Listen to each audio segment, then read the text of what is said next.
Coming up, helping children in foster care, how the Children's Village in New York is leading efforts to develop and nurture lifelong relationships between family, friends, and mentors when we come back.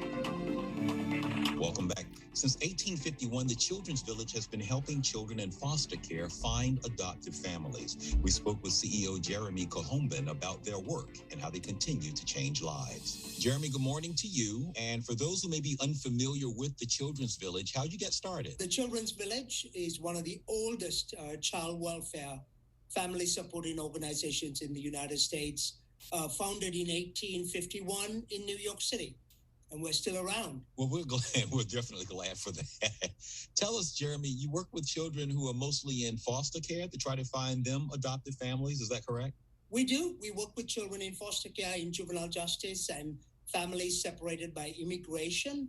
But today we are here to talk about children in foster care. How many children are we talking about? If you have any stats for us to share, I guess even here in the either New York, Metro New York area? In Metro New York, we have about 8,000 children in foster care. In the state of New York, about 25,000 children in foster care. That means that these children have been separated from their families and are either living with a foster family or living in an institution. What are the challenges that you run into in trying to match, a child with a permanent home and family? The biggest challenge we have is getting children back to family, right?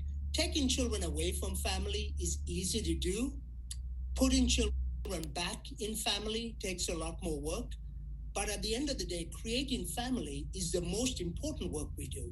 There is nothing more important to children than having people that love them. And in this group, right here in New York City, among the 8,000 children that we have in foster care, we have about 1,500 children that have been removed from their family, separated legally from their parents, and are awaiting adoption, have not yet been adopted. Is there contact with their birth parents and or family? And is the goal to reunite, or is it to say, no, there needs to be a separation and the child or children need to be adopted to other families? So the goal of foster care, when children are separated from their biological parents and brought into the foster care system, the goal is to get them back home to family, to their biological family. But not everyone gets there. For one reason or another, a judge and the system could decide that some children will not return home,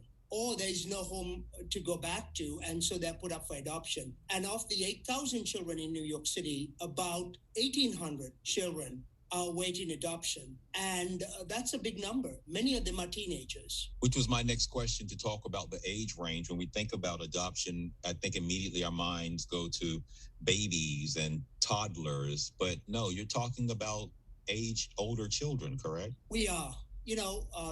Babies and toddlers often get adopted, but older children, and especially older children of color, remember that, older children of color are often least considered for adoption, and they languish in the system.